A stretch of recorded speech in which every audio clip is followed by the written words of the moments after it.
Assalamualaikum warahmatullahi wabarakatuh. Saya Rosmalia Epa, CGP Angkatan 8 dari SMA Negeri 1 Cipeundeuy. Pada kesempatan kali ini saya akan memaparkan mengenai rancangan pelaksanaan aksi nyata modul 1.4 disiplin positif. Kemudian saya akan memaparkan di sini mengenai aksi nyata yang saya lakukan terhadap rekan, kemudian mempraktekkan, mengimplementasikan keyakinan kelas ini di dalam kelas disiplin positif ini. Kemudian saya juga di sini mendapatkan umpan balik dari rekan guru, dari siswa, kemudian juga baik dari Bapak Kepala Sekolah. Mari kita simak tayangan berikut. Assalamualaikum warahmatullahi wabarakatuh. Saya Rosmalia Epa, CGP Angkatan 8, SMA Negeri 1 Cipeundeuy. Pada kesempatan kali ini, saya akan memaparkan mengenai rancangan tindakan untuk aksi nyata disiplin positif. Rancangan aksi nyata yang saya buat, yang pertama tujuannya yaitu penyampaian CGP dapat menyampaikan pembelajaran dari penerapan konsep inti dari modul budaya positif serta pemahaman mereka mengenai konsep-konsep inti dari modul budaya positif. Kedua, mengimplementasikan pemahaman terkait budaya positif yang dapat membantu murid dengan aman dan nyaman sesuai filosofi Ki Hajar Dewantara. Ketiga, membagikan pemahaman dan pengalaman kepada guru-guru di sekitar.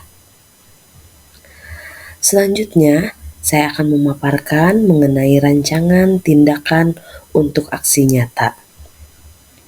Yang pertama, dilatar belakangi murid mengetahui peraturan di sekolah, namun mereka sering melanggar. Nah, akhirnya murid mendapatkan hukuman dan melanggar lagi. Penanganan murid yang melakukan pelanggaran dengan bentuk hukuman dan mempermalukan murid di depan temannya ini dapat mempengaruhi psikologis diri murid dalam jangka yang panjang. Artinya, di sini murid belum memahami makna dari mentaati peraturan yang ada di kelas dan di sekolah. Dan peraturan ini harus diyakini dengan keyakinan kelas. Tujuan aksi nyata yang pertama yaitu menciptakan lingkungan positif serta mendukung murid menjadi pribadi yang bahagia, mandiri, dan bertanggung jawab sesuai dengan filosofi Ki Hajar Dewantara. Kedua, menumbuhkan budaya positif di sekolah dengan meyakini nilai-nilai kebajikan universal. Tolak ukur keberhasilan dalam aksi nyata ini yaitu terbentuknya keyakinan kelas melalui kegiatan kesepakatan kelas yang dilakukan wali kelas dan murid di kelasnya.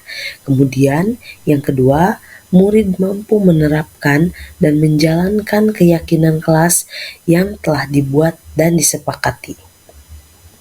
Selanjutnya, lini masa tindakan yang dilakukan yang pertama yaitu saya berkoordinasi dengan kepala sekolah untuk menjelaskan pentingnya penanaman disiplin positif dan keyakinan kelas di sekolah serta meminta izin untuk mendiseminasikan bersama rekan guru. Kedua, saya mengumpulkan rekan guru untuk melakukan diseminasi pemahaman materi disiplin positif dalam materi keyakinan kelas dan segitiga restitusi.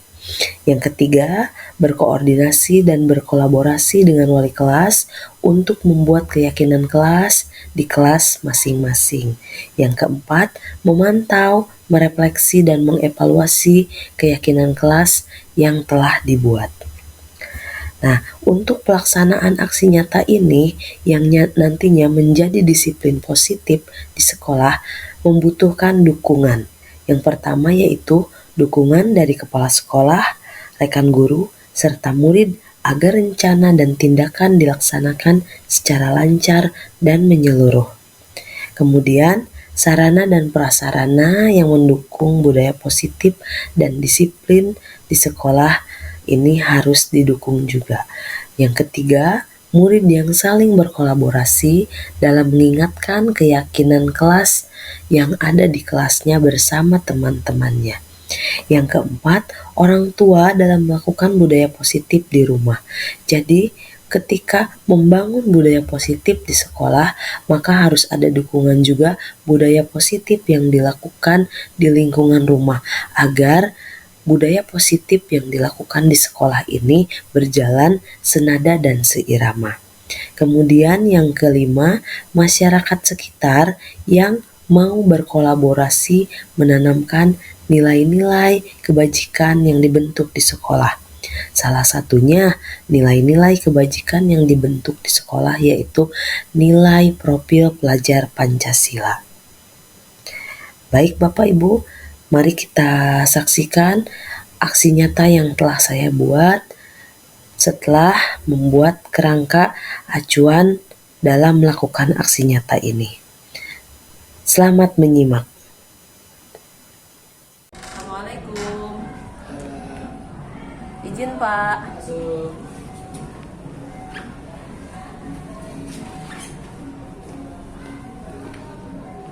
Begini Pak, saya itu sudah belajar mengenai disiplin positif di dalam modul 1.4. Saya bertugas di sini untuk menyampaikan aksi nyata Pak kepada guru-guru agar mengimplementasikan disiplin positif di kelas, khususnya untuk wali kelas. Saya memohon izin kepada Bapak untuk menyampaikan disiplin positif ini kepada guru-guru. Bolehkah Pak? Boleh, pesan harus kan ya. Baik. Terima kasih ya Pak. Ya, sama-sama silakan. Ya Pak.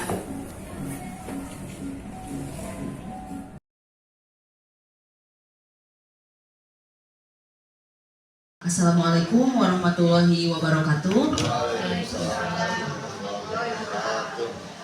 Selamat siang Bapak Ibu semuanya. Semuanya sudah makan siang? Ya. Kurang makan siang, makan pagi aja. Puasa. Ya. Baik, terima kasih ya Bapak Ibu. Yang terhormat Bapak Kepala Sekolah SMA Negeri 1 Cipeundeui, yang terhormat para Bapak Wakasek, kemudian Bapak Ibu guru semuanya yang saya hormati dan saya banggakan, Bapak Ibu guru hebat semuanya. Sebelumnya di sini untuk evaluasi kegiatan pembelajaran di minggu ini, alhamdulillah ya Bapak Ibu, terima kasih pembelajaran berjalan dengan lancar. Semoga Bapak Ibu yang sakit cepat disembuhkan ya, seperti Ibu Dini. Izin ya Bapak Ibu, saya menyampaikan ini untuk di kelas. Maaf Bapak, izin berdiri.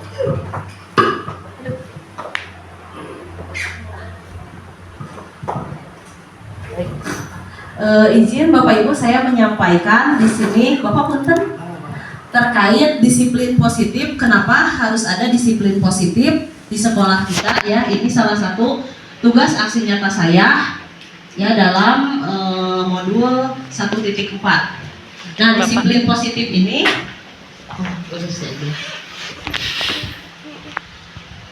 kita praktekkan ya Bapak Ibu di sini. Coba Bapak Ibu kepalkan tangan kanan dulu, kepalkan tangan kanan. Nah, diibaratkan si tangan kiri itu ingin membuka kepalan tangan Bapak Ibu yang kanan. Apa yang akan dilakukan oleh Bapak Ibu? Akan membuka kepalan ini kah? Atau kalau ngebul sakuan tenaga gitu?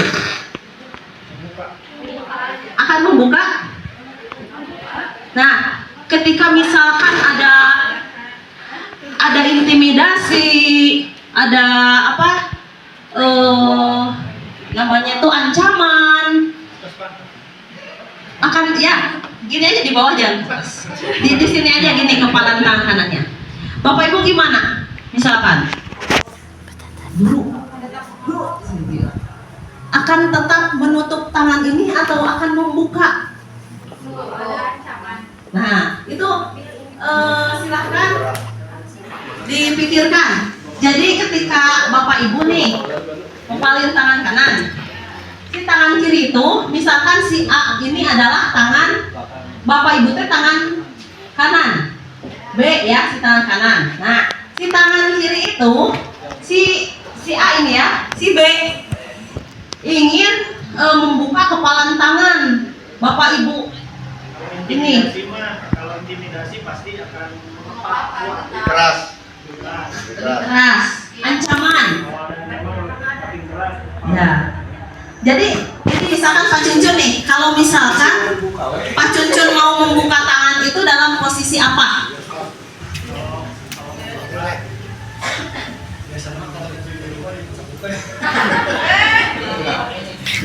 Kalau ada ancaman, biasanya ada intimidasi, akan senantiasa kuat menepati makin kuat. Tapi ketika kebuka, si tangan kiri ini berarti tidak ada intimidasi. Tidak ada intimidasi, maka akan membuka kepalan. Oke. Tepuk tangan untuk Pak Cuncun. Nah, baik, ada lagi Bapak Ibu? Tergantung kontekstual nih. Tergantung. Ya, Tergantung. gimana Pak? Kalau misalkan ya ada ancaman, tidak bisa di dalam dunia persilatan itu hanya mengandalkan tangan kanan. Tuh, pasti gitu. Jadi otomatis tangan kanan dibuka karena supaya adil. Makanya waktu rek ancam diantep wae tau nyopeng geus. Nah gitu. Beda presiden dan presiden. Oke, terima kasih. Di sini ada dua pemahaman ya Bapak Ibu. Baik, itu nanti untuk ini. Nah, tanggapan reflektifnya gini Bapak Ibu. Pertanyaan pertama, kedua bervariasi antara bersedia membuka dan tetap bertahan menutup kepalan tangan, betul? Yang pertama, ya. Yang ketiga ini, siapa yang sesungguhnya memegang kontrol, yang menutup kepalan tangan atau yang berusaha dengan segala cara untuk membuka kepalan tangan rekannya? Jawabannya untuk kita sendiri yang memegang kontrol ya atas kepalan tangan kita. Apakah kita membuka atau menutup kepalan tangan kita itu bergantung pada diri kita masing-masing dengan kebutuhan dasar yang telah dibahas pada pertemuan sebelumnya ya, di 5 kebutuhan dasar manusia itu. Nah Bapak Ibu, tadi kan kita yang mengontrol ya, kita sendiri yang mengontrol diri. Jadi ini meluruskan beberapa miskonsepsi tentang makna kontrol, yaitu yang pertama, ilusi guru mengontrol murid.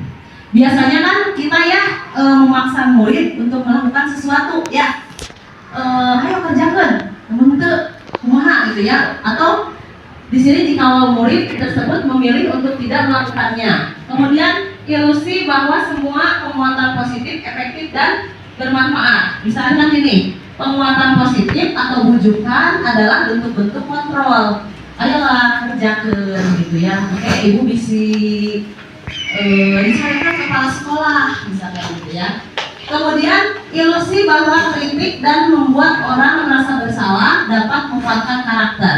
Nah sebenarnya inilah menggunakan kritik dan rasa bersalah untuk mengontrol murid menuju pada identitas gagal. Biasanya kita nggak mengetahui ya apa yang dirasakan murid ketika kita melakukan di sini kontrol kepada siswa gitu ya. Nah yang terakhir ini, ilusi yang terakhir, bahwa orang dewasa memiliki hak untuk memaksa, ya. Jadi memaksa di sini percaya mereka memiliki tanggung jawab untuk membuat murid-murid berbuat hal-hal tertentu, ya. Atau misalkan ini aturan harus dilaksanakan, misalkan gitu ya. Nah, di sini kita mengubah paradigma stimulus respon ya dari pendekatan teori kontrol ini, seperti realitas kebutuhan kita sama-sama, bahwa kita harus mengontrol bahwa kebutuhan kita itu berbeda ya. Kemudian semua orang melihat hal yang sama, setiap orang memiliki gambaran yang berbeda. Tentu kita juga memiliki gambaran yang berbeda ya, sebagai seorang guru juga mencoba mengubah orang agar berpandangan sama dengan kita. Kita juga harus berusaha memahami pandangan orang lain terhadap dunia ya. Kemudian perilaku buruk dilihat sebagai suatu kesalahan. Semua perilaku memiliki tujuan. Bapak Ibu mungkin tidak tahu kenapa anak itu sering kesiangan. Kesiangan itu apakah dia benar-benar bangun kesiangan atau dia sebenarnya menunggu teman, gitu ya? Ini orang lain bisa mengontrol saya. Hanya ada yang bisa mengontrol itu itu diri Anda sendiri. Jadi apapun yang kita lakukan, siswa lakukan, itu yang bisa mengontrol adalah diri kita. Gak mungkin saya juga bisa mengawasi Bapak Ibu, gak mungkin ya. Tapi ini kembali lagi kontrol diri. Saya bisa mengontrol orang lain, Anda tidak bisa mengontrol orang lain, ya. Pemaksaan ada pada saat bujukan gagal. Nah, di sini ada kolaborasi dan konsensus menciptakan pilihan-pilihan baru. Model berpikir menang atau kalah. Model berpikir menang-menang. Jadi sama-sama tidak ada yang dirugikan di sini. Nah, jadi di sini munculnya makna disiplinnya Bapak Ibu. Dari sini konsep disiplin muncul, terwujudnya di sekolah itu budaya positif ya. Nah, di sini kebanyakan guru sangat tertarik biasanya dengan topik disiplin positif ini. Lagi Bapak Ibu di sini misalkan mendisiplinkan anak-anak ya, mereka bisa belajar dengan baik. Kemudian berpendapat bahwa mendisiplinkan anak adalah bagian yang paling menantang bagi pekerjaan mereka. Nah, dalam kutipan Ki Hajar Dewantara, di mana ada kemerdekaan, disitulah harus ada disiplin kuat. Sungguh pun disiplin itu bersifat self-disiplin, yaitu kita sendiri yang mewajibkan kita dengan sekeras-kerasnya tetap sama saja. Sebab jikalau kita tidak cakap melakukan self-disiplin, wajiblah penguasa lain mendisiplinkan kita. Ya, jadi guru itu adalah penguasa yang mendisiplinkan anak-anak, gitu ya. Jadi tujuannya murid ini memiliki self-disiplin. Dan peraturan demikian itulah harus ada di dalam suasana yang merdeka. Jadi peraturan juga harus ada di dalam suasana yang merdeka. Nah, ini dalam Ki Hajar Dewantara, Pemikiran Konsepsi Keteladanan Sikap Merdeka, cetakan kelima tahun 2013 halaman 470. Nah, dari konsep disiplin tadi akan muncul Bapak Ibu, kenapa sih nanti di akhirnya itu akan turun? Kenapa harus membuat kesepakatan kelas, gitu ya? Kesepakatan itu harus diyakinkan di diri anak. Nah, Ki Hajar Dewantara maupun Dian Gosen, di mana kedua pakar pendidikan mengartikan disiplin sebagai bentuk kontrol diri, yaitu belajar untuk kontrol diri agar dapat mencapai suatu tujuan mulia. Tujuan mulia di sini mengacu pada nilai-nilai atau prinsip-prinsip mulia yang dianut seseorang. Kita dinamakan nilai-nilai tersebut sebagai nilai-nilai kebajikan universal. Universal itu menyeluruh. Ya, terus waktunya itu tak terbatas, ya, lama. Nah, Bapak Ibu sebenarnya nilai-nilai kebajikan universal ini banyak, ya. Ada yang versi IBO, kemudian juga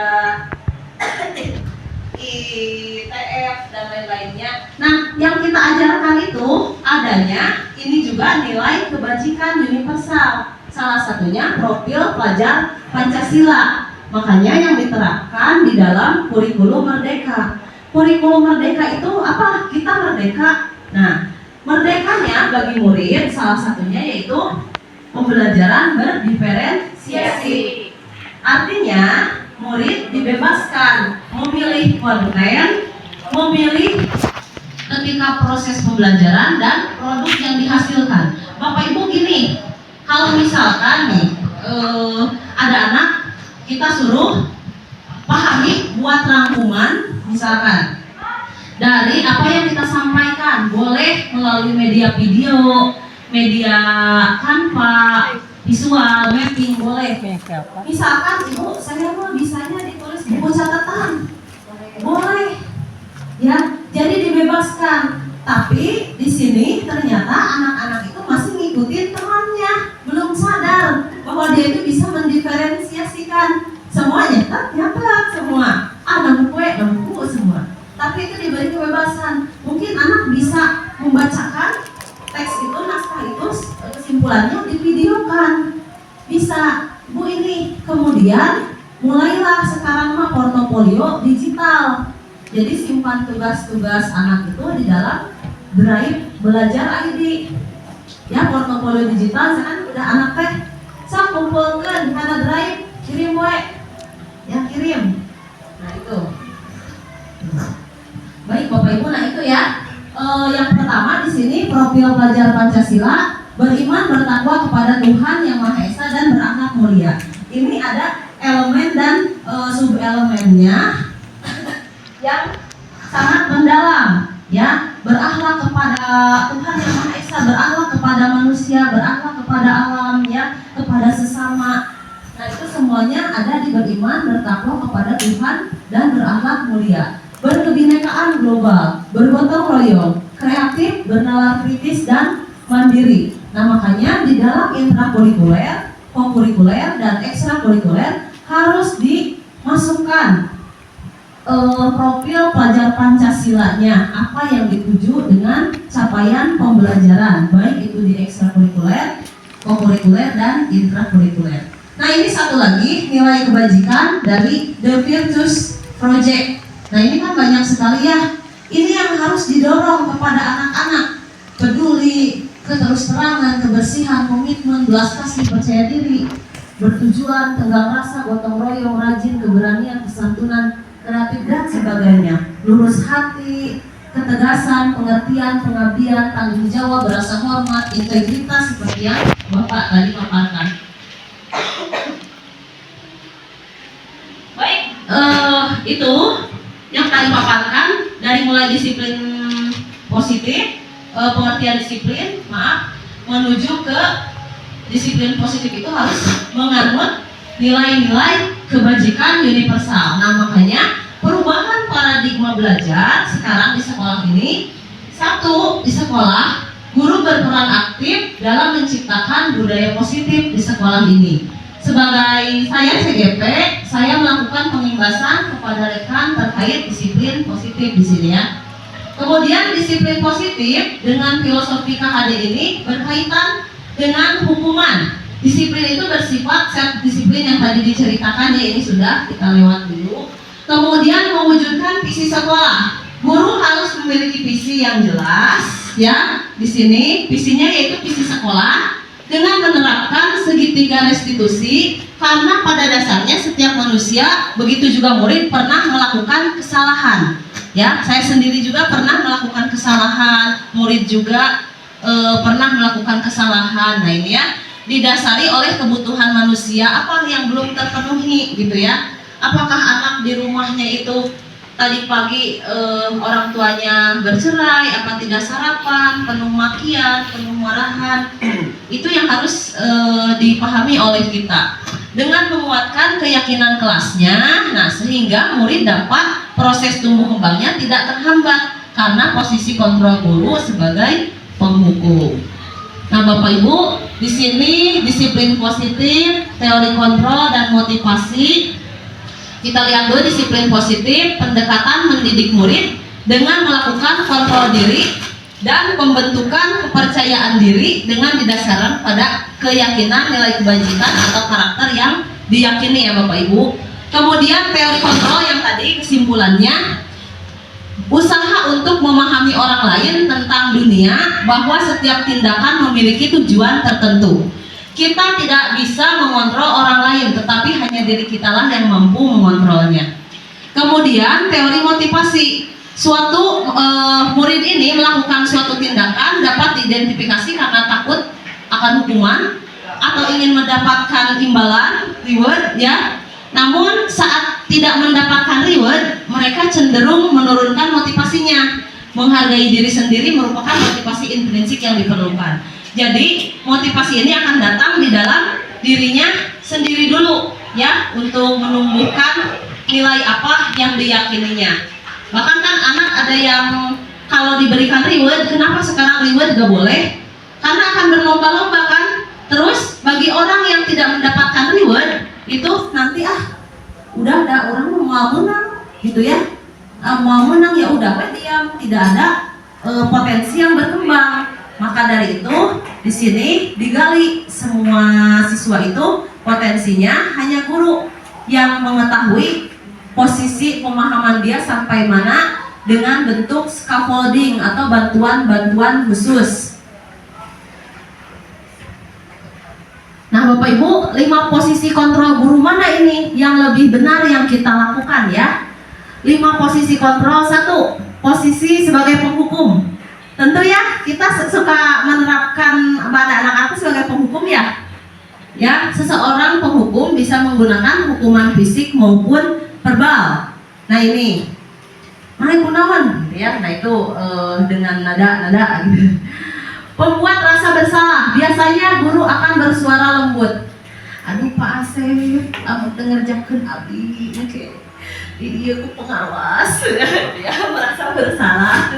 Nah itu, ini bisa dicarikan ke Pak Asep ya. Ngaran, bisa dicarikan ke Bu Epa. Ngaran gitu. Nah itu berarti posisi pembuat rasa bersalah. Nah kemudian posisi sebagai teman, murid akan tergantung pada guru. Jadi sama guru lain gak akan tergantung. Kalau kita sebagai teman, jadi akan tergantung sama guru itu aja. Sama guru lain mau nurut, gitu ya. Kemudian posisi sebagai pemantau, mengawasi perilaku murid, gitu ya. Nah, ini juga kurang tepat ya. Nah, kemudian manajer, guru berbuat sesuatu bersama dengan murid, mempersilahkan murid mempertanggungjawabkan perilakunya, mendukung murid agar dapat menentukan solusi atas permasalahan sendiri. Hukuman dan penghargaan ini tadi sudah dijelaskan ya, bahwa penghargaan menciptakan persaingan di dalam kelas dan persaingan menciptakan kecemasan. Aduh, sieun besok kuisis abdi rankingnya dihanap era gitu ya. Nah itu jadi diingatkan ketika tes kuisis ini hanya permainan ya, jangan sampai merasa malu gitu ya anak teh nilainya skornya di bawah, jadi yakinkan saja. Nah ini udah kemarin mengenai kebutuhan dasar kebutuhan dasar manusia yang 5. Jadi murid itu kita harus mengetahui apakah yang dibutuhkan hanya adalah penguasaan, kasih sayang, bertahan hidup, kesenangan, atau kebebasan. Nah, kita ambil contoh Bu An, misalkan kemarin hasilnya adalah kesenangan, gitu ya. Bu An ini ingin senang, gitu ya. Ya, gitu. Nilainya apa? Kasih sayang, gitu ya. Kurang kasih sayang. Nah, makanya dari itu kebutuhan Bapak Ibu ini harus bisa dipahami. Nah, Bapak Ibu, inilah puncaknya segitiga restitusi dan keyakinan kelas ya. Jadi kita harus menerapkan segitiga restitusi, di mana salah satunya yang pertama ini kita menstabilkan identitas murid. Kemudian validasi tindakan yang salahnya apa, kemudian menanyakan keyakinan, ya keyakinannya. Misalkan menstabilkan identitas ini, adakah cara yang lebih efektif untuk mendapatkan apa yang kamu butuhkan? Kemudian di sini nih menentukan validasi tindakan yang salah. Kamu tentu punya alasan mengapa melakukan itu. Kita tanya dulu alasannya. Nah di sini menanyakan keyakinan kelas mana sih yang kamu yakini? Kan dibuat tuh di kelas keyakinan kelasnya apa sih? Kamu ingin menjadi orang seperti apa? Ditanyakan juga ini ya. Nah ini maka keyakinan kelas ini nilai-nilai kebajikan universal yang telah disepakati secara tersirat dan tersurat baik latar belakang suku, ras maupun agama yang telah diyakini seseorang. Nah tadi ya keyakinan yang profil pelajar Pancasila, keyakinan misalkan toleransi, tanggung jawab ini ya, dapat dipercaya, lurus hati, pendekar aktif, tidak merendahkan orang lain dan memberikan yang terbaik dari diri. Nah ini pengalaman dalam penerapan konsep-konsep tersebut dalam pembelajaran. Jadi di sini hal yang sudah baik, saya nanti akan nayangin video ya bagaimana cara merestitusi anak di sini. Hal yang sudah baik yaitu sudah muncul motivasi intrinsik pada diri murid untuk melaksanakan budaya positif sesuai dengan nilai kebajikan yang diyakini. Hal yang perlu diperbaiki di sini yang telah saya lakukan, menyadarkan murid bahwa peraturan dibuat bukan untuk dilanggar dan ditakuti, namun sebagai kontrol diri dan upaya menghargai diri sendiri dan orang lain. Jadi sebagai kontrol pada anak-anak ini. Kemudian penghargaan sudah harus ditiadakan karena akan merusak hubungan pertemanan, dan murid yang tidak pernah mendapatkan penghargaan akan lebih tertutup karena akan lebih banyak berdiam diri karena dia merasa tidak menang gitu ya. Jadi mindset yang kita rubah dengan kolaborasi ya. Hal penting dalam penerapan budaya positif di kelas adalah persamaan persepsi dalam penanganan murid di sekolah dengan cara segitiga restitusi. Kemudian kolaborasi antar masyarakat sekitar, orang tua murid, sehingga penanaman budaya positif akan mudah terkontrol dalam mencetak murid yang memiliki karakter profil pelajar Pancasila. Nah Bapak Ibu nanti di kelas, untuk yang wali kelas 10, 11, 12 ini belum ada ya. Jadi harus menerapkan, kenapa kemarin kan di awal kita sekolah penggerak harus ada kesepakatan kelas. Ternyata sudah kesepakatan itu namanya keyakinan kelas. Jadi ada peraturan, anak itu membuat sendiri. Apa nih? Anak suruh nulis dulu aja, selalu mengembalikan buku ke tempatnya. Oke, terus didata dulu ya.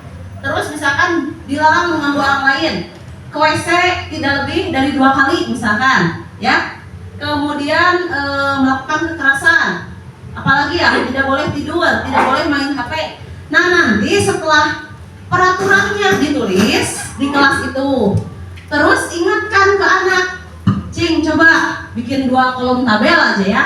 Cing coba anak-anak, nah sih kalian menuliskan ini, terus keyakinannya apa, nilai kebajikannya itu apa.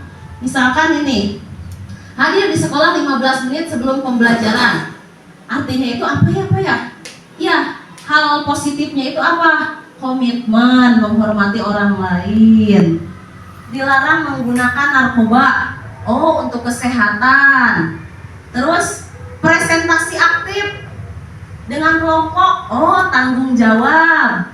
Nah itu ya Bapak Ibu, nanti ketika jam Bapak Ibu mungkin diambil dulu ya, jam Bapak Ibu ketika mengajar untuk meyakini keyakinan kelas ini ya. Sudah dibuat ini kemarin, kalau direfleksi sekolah penggerak kita sudah membuat ya, sudah dilaporkan ini membuat, namun pas di semester 2 udah pada hilang kemana ini ya keyakinan kelasnya. Nah ini Bapak Ibu yang disampaikan.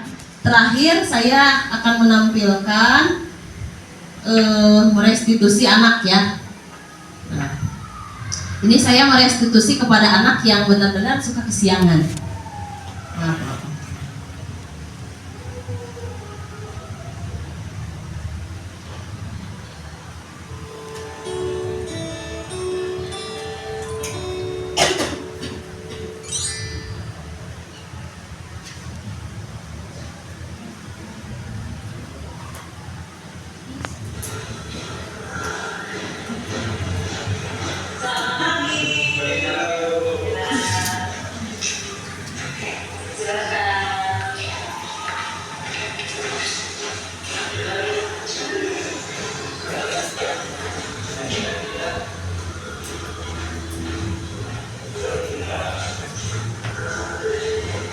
Ketika libur ya Bapak Ibu, saya memanggil 4 anak ini.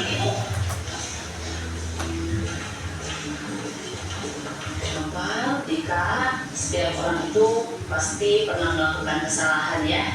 Ibu juga sama, sebagai manusia ibu juga pernah melakukan kesalahan. Jika kamu tentu punya alasan kenapa kamu datang terlambat, boleh diceritakan? Ya, bangun kesiangan. Bangun kesiangan. Bagaimana? Oh, kenapa? Oh, kamu punya kendaraan? Gak ada kendaraan. Ya. Kamu dari mana rumahnya? Dari Cipunder. Dari Cipunder. Terus kenapa kesiangan untuk menjemput Dika? Ngantar dulu ke pasar. Pasar untuk kerja. Kalau begitu, Dika, adakah cara yang efektif agar tidak datang terlambat? Ini validasi tindakan yang Kira-kira salah. bagaimana? Ya, Bu, saya Terus kan kamu punya kendaraan nih, solusinya gimana nanti? Kamu udah bangun pagi, nanti tidak ada kendaraan. bisa dilihat dari Ada kakak serumah. Itu menjamin datang tepat waktu. Bagaimana dengan Nopal? Mungkin kan selalu komitmen teman dekat, gitu ya, selalu menjemput kita. Kira-kira Nopal, kalau misalkan nganterin dulu orang tua ke pasar, nanti kamu kalau menjemput dulu kan membutuhkan waktu ya, pasti akan terlambat. Kira-kira bisa nggak buat kesempatan dengan ibu agar suasananya lebih pagi atau bagaimana menurut kamu cara yang efektif? Jadi kamu akan bagaimana kepada ibu? jadi saya akan berbicara dengan orang tua. Saya sudah mengingatkan sekolah. Jika dia sama Nopal, keyakinan kelas mana sih yang akan kamu harus ditingkatkan? Saya harus datang Ada ya di keyakinan kelas, saya datang tepat waktu ya. Batas bagaimana dengan Tika? Sama seperti Pak. Oke. Jadi kalau tadi akan datang tepat waktu, kamu meyakini nggak keyakinan kelas itu? Menyamakan kesepakatan ini di kelas, kamu meyakini nggak? Tapi kamu tahu kesalahan kamu. ya Bu. Jadi bagaimana cara menanamkan keyakinan kelas yang telah kamu buat bersama rekan-rekan? Saya tidak akan Tika, Nopal, apakah kalian mau memperbaiki kesalahan kalian ini? Ya, kira-kira nilai kebajikan apa yang kalian pegang? Mengapa tidak boleh datang terlambat? jadi mengadakan saya Bagaimana kamu meyakini nilai kebajikan itu dalam diri kamu? Jadi ada diulang-ulang terus nilai kebajikannya gitu ya, yang telah diyakini. Jadi harus ada keyakinan kelas dulu di sini. sesuai pembicaraan tadi. Saya akan mengurangi lagi kesalahan saya nanti delapan sesuai. Baik, kalau begitu kalian menyadari ya keyakinan kelas kalian. Semoga dengan keyakinan ini dapat membantu kalian agar lebih disiplin lagi dengan rasa tanggung jawab. Baik ya, semoga dengan kegiatan ini kalian bisa menjadi lebih baik.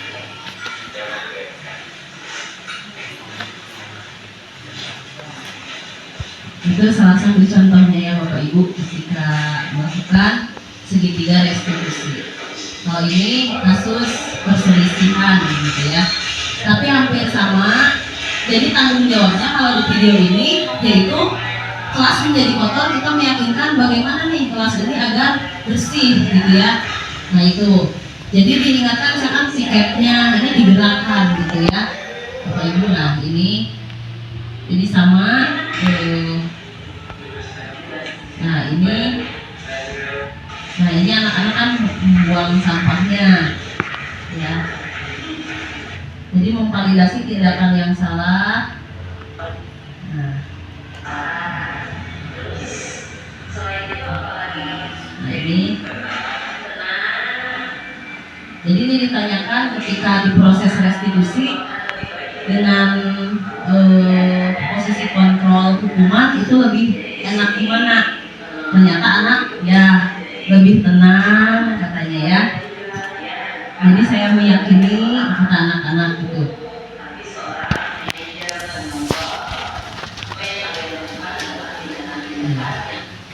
Baik Bapak Ibu, itu mungkin yang bisa saya sampaikan ya di sini terkait disiplin positif yang harus dilakukan oleh Bapak Ibu di sini sebagai wali kelas ya untuk meyakinkan kesepakatan kelasnya, keyakinan kelasnya agar mereka bisa mengontrol dirinya sendiri gitu ya. Terima kasih Bapak Ibu. Apakah ada pertanyaan? Sudah cukup? Oh ya, mangga Ibu. Assalamualaikum warahmatullahi wabarakatuh. Mohon maaf Bu Eva tentang kedisiplinan. Tadi kebetulan saya mengisi keputrian. Di situ ada pertanyaan dari siswa. Saya cukup barangkali karena pengetahuan saya kurang juga. Ada anak yang bertanya, katanya, ketika ada orang yang kakaratak terhadap tas, gitu kan, itu hukumnya bagaimana? Bila kaminya tidak ridho, katanya begitu. Saya waktu tadi berpikirnya barangkali ke pribadi gitu, ternyata itu ke kebijakan, kedisiplinan.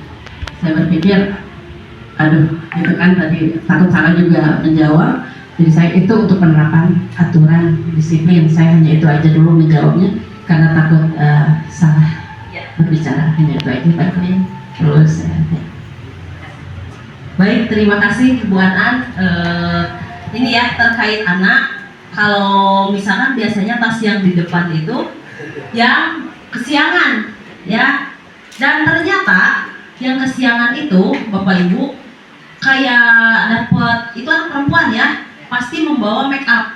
Nah, anak itu cenderung ternyata ya, ada data dari kesiswaan, sering jadi tidak mengambil make upnya lagi. Ya, misalkan ibu meminta, anak perempuan itu cenderung tidak sama sekali ketika make upnya diambil oleh guru itu minta balik, gak kayak anak laki-laki. Ibu topi teh bisa nggak? Bu sepatu teh ya, Bu nanti kalau kamu mau diambil sama orang tua. Ada anak yang mengambil dengan orang tua. Oh iya, dia meyakini dia salah, gitu ya.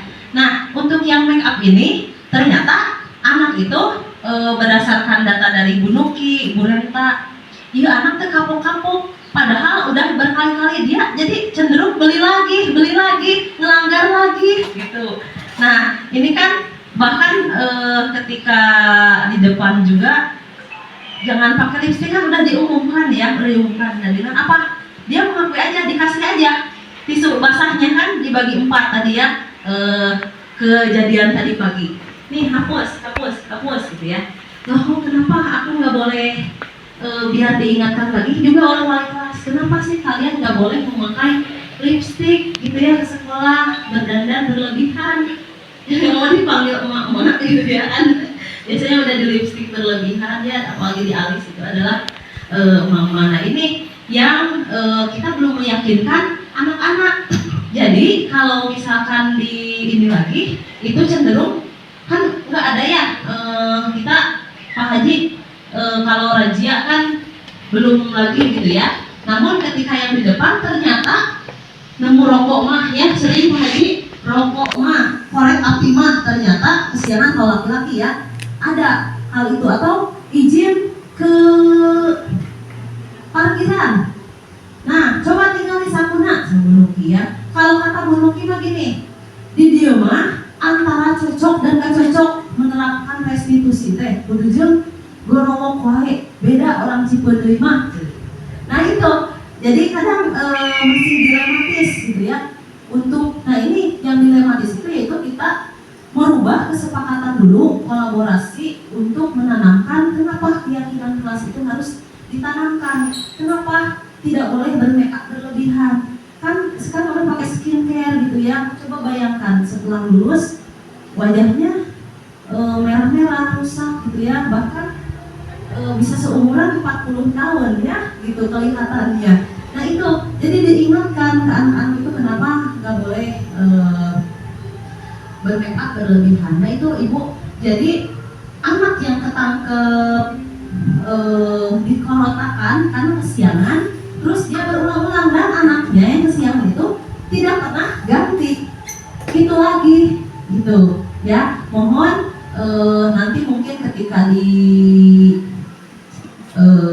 Senin jadi pembina upacara, kebetulan Adi mungkin di emotkan ke anak-anak gitu ya.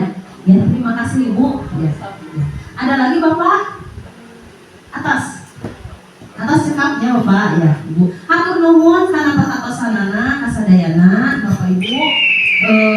Di sini juga kami sudah merancang ya bagian kesiswaan nanti oleh Bapak peraturan akademik di SMA Negeri 1 Cipeudeuy. Nanti ini bisa diakses oleh Bapak Ibu di Google Doc ya 85% kehadiran seperti penilaian dan lain sebagainya, proyek, kemudian anak-anak berkaitan dengan izin dengan apa sudah tertuang di sini. Peraturan akademiknya sudah dituangkan dengan konsep kurikulum merdeka. Yang kurikulum K13 masih berlaku juga. Terima kasih. Assalamualaikum warahmatullahi wabarakatuh. Waalaikumsalam warahmatullahi wabarakatuh.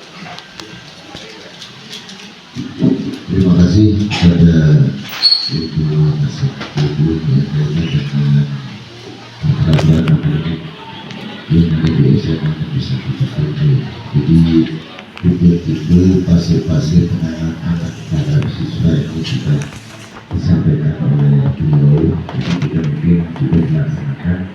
Dan ini adalah kerangkanya, kerangka bagaimana supaya kita dengan anak yang tadi bisa senang, tidak nyaman, tidak sehingga anak itu tidak tertekan oleh kita. Dan diterima apa ya bahasa Inggrisnya? Kesenangan dan kebebasan. Ada 5. Tentu kita sebagai diri guru juga ada 5 kebutuhan dasar yang tidak terpenuhi oleh diri kita. Begitu juga dengan murid. Nah, ya satu orang satu.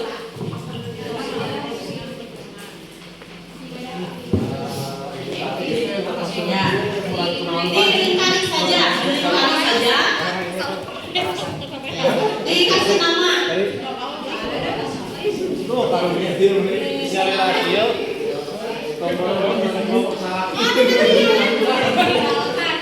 Atau kurang. Pasien nami. Ya dibuletin aja, mau dicatat boleh.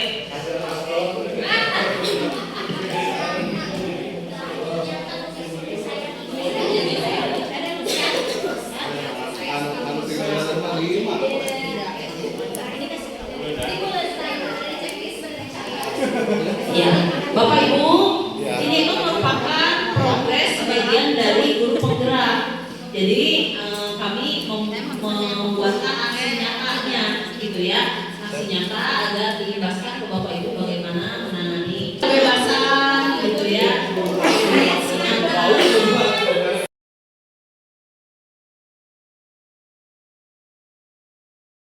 Terus kalau lagi diskusi nih gimana nih?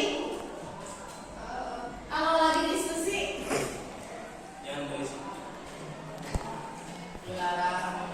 kan nanti di depan tuh gimana? Tidak egois. Ya, tidak egois saat kerja kelompok.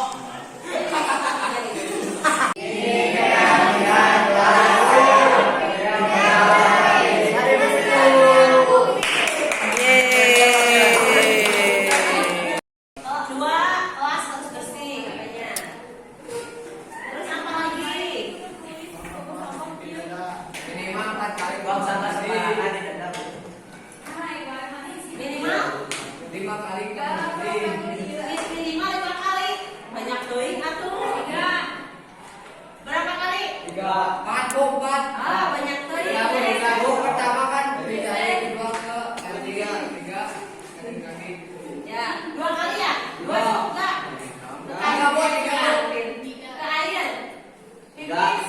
3 Bu. 3 Bu. 3 kali. 3. Tapi dengan durasi waktunya berapa? 20 menit. Wah. Ya itu 5 menit. Lah, atau kalau 3 mah 5 menit lama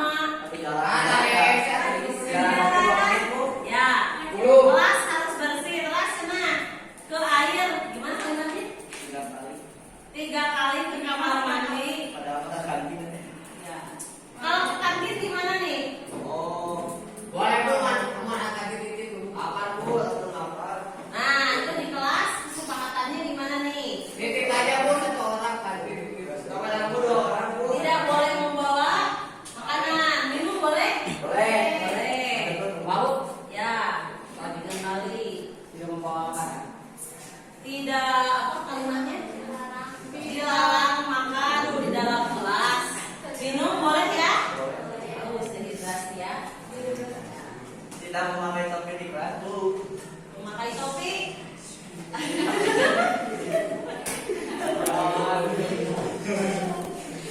Kenapa tuh? Kenapa nggak boleh memakai topi di kelas? Ya, nggak ada hujan ya, nggak ada panas. Dilarang memakai topi. Nah, silakan.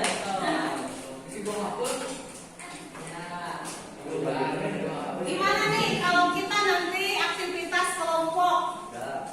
Kesepakatannya gimana? Kesepakatannya gimana? Harus bekerja sama. Ya. Tidak egois. Dena bagus tulisannya. Harus bekerja sama dalam kelompok. Ya. Harus bekerja sama dalam kelompok. Terus gimana di kelompok harus ngapain lagi? Wes. Tidak. Tidak Saling membantu, Bu. ya boleh saling membantu. Saling membantu dalam hal apa? Alhamdulillah. Hal itu hal berdoa, Bu.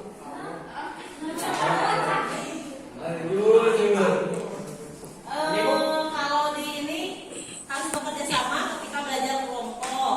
Kalau presentasi nih biasanya duduk-duduk. Gimana nih? Harus gimana nih? Harus dibagi-bagi, Bu. Ya. Gimana kata-katanya? Kalimatnya gimana? Jika presentasi, Bagi-bagi tugas, Bu. ya harus Berbagi-bagi berbagi tugas. Ya. Jadi jangan dijawab sama Dewi. Maca Dewi misalkan, anu ngerjakeun Dewi gitu ya. Jadi kelompok Dewi harus berbagi tugas ketika presentasi ya. Terus kalau ngerjain di kantor nih gimana nih? Tadi udah ya, harus bekerja sama ketika belajar kelompok ya. Memberi ide, kritis gak? Berpikir kritis gak? Jadi gimana kata-katanya? Memberikan pertanyaan yang menantang, setuju gak?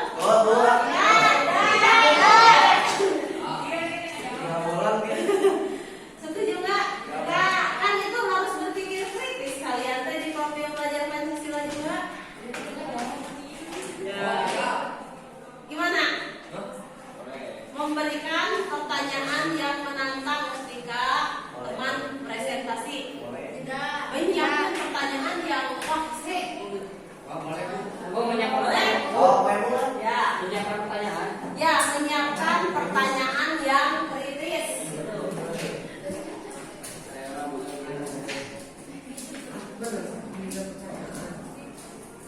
Berani acungkan tangan gimana? Ibu Alisa Ya. Jadi budayakan ketika ibu bertanya semuanya ngacung. Kan bingung ibu tuh mau milih mana. Walaupun nggak tahu jawabannya apa. Di kelas.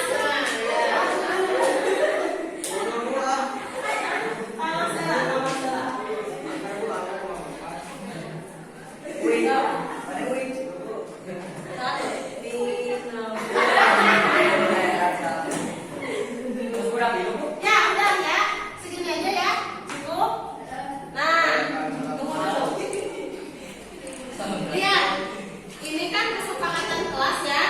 Sekarang diyakinkan ini dengan adanya nilai-nilai kebajikan yang ada di dalam diri kalian. Misalkan gini, nilai-nilai kebajikan itu gotong royong, kerjasama, disiplin, tepat waktu, kesehatan dan lain sebagainya ya. Kira-kira nih, dilarang memakai sendal di kelas. Masuk kemana? Disiplin. Kenapa? Karena kan peraturan sekolah harus memakai Ya, oke. Ya.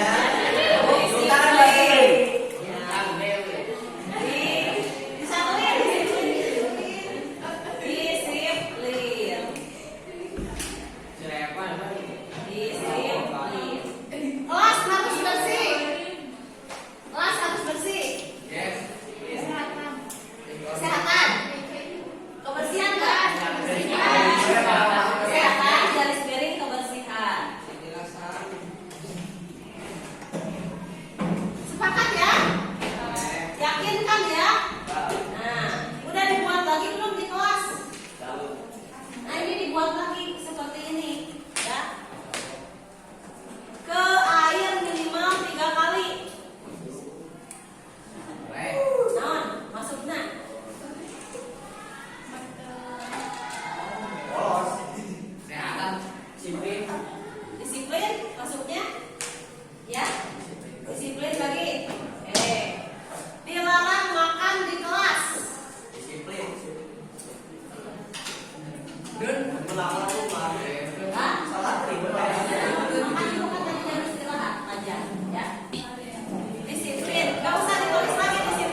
tidur di kelas? Nanti.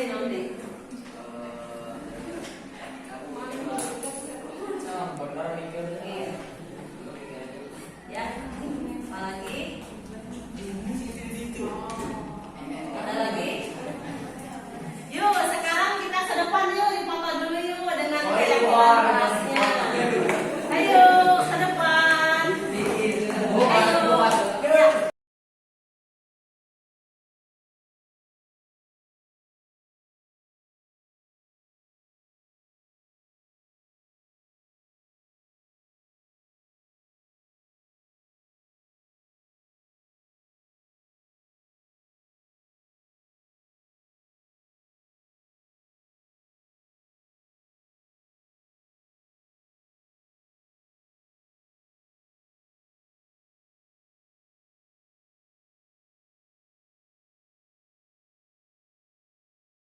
Assalamualaikum, nama saya Asep, saya kelas 11 4. Saya dan teman-teman saya telah membuat kesepakatan kelas. Dari kesepakatan kelas ini membuat saya menjadi yakin dan jujur tanggung jawab. Bismillahirrahmanirrahim. Assalamualaikum warahmatullahi wabarakatuh. Setelah melihat pemaparan yang Bu Epa berikan, bahwa saya sangat terbantu sekali dan saya sangat terinspirasi dari beliau. Di sini Bu Epa menjelaskan terkait dengan posisi guru sebagai manajer. Jadi guru itu bukan lagi sebagai kontrol, tapi sebagai manajer. Dalam artian di sini penerapan disiplin positif kepada peserta didik. Nah, yang dimana di sini guru bukan lagi menghukum, tapi guru sebagai manajer, memanage gitu, bagaimana si siswa tersebut dapat menerapkan hal-hal yang memang menjadi aturan-aturan yang ada di sekolah, sehingga si siswa tersebut tidak lagi melanggar aturan-aturan dan merasa nyaman. Baik, terima kasih. Assalamualaikum warahmatullahi wabarakatuh. Setelah saya memperhatikan Bu Rosmalia Epa menjelaskan tentang disiplin positif pada Bapak Ibu guru, terutama wali kelas, saya memberikan apresiasi yang baik bahwa Bu Rosmalia Epa sudah menyajikan dengan baik tentang disiplin positif, tentang bagaimana posisi kita sebagai posisi kontrol, kemudian juga bagaimana dengan hal-hal yang harus diperhatikan dalam segitiga restitusi, kemudian jalan kelas dan kebajikan-kebajikan yang dimiliki oleh diri kita. Ini semua penting untuk diaplikasikan sehingga semua guru, terutama wali kelas, itu dapat memberikan ini kepada siswa semuanya, sehingga di kelas akan lebih kondusif lagi. Demikian yang harus saya sampaikan. Assalamualaikum warahmatullahi wabarakatuh. Refleksi saya terhadap aksi nyata disiplin positif yang telah saya laksanakan di kelas. Saya merasa sangat senang bisa mengimplementasikan disiplin positif ini kepada guru-guru di sekolah, kemudian juga kepada siswa saya di kelas dengan menanyakan keyakinan kelasnya, membentuk kesepakatan kelas agar mereka bertanggung jawab terhadap dirinya dan juga mereka yakin akan keyakinan kelasnya.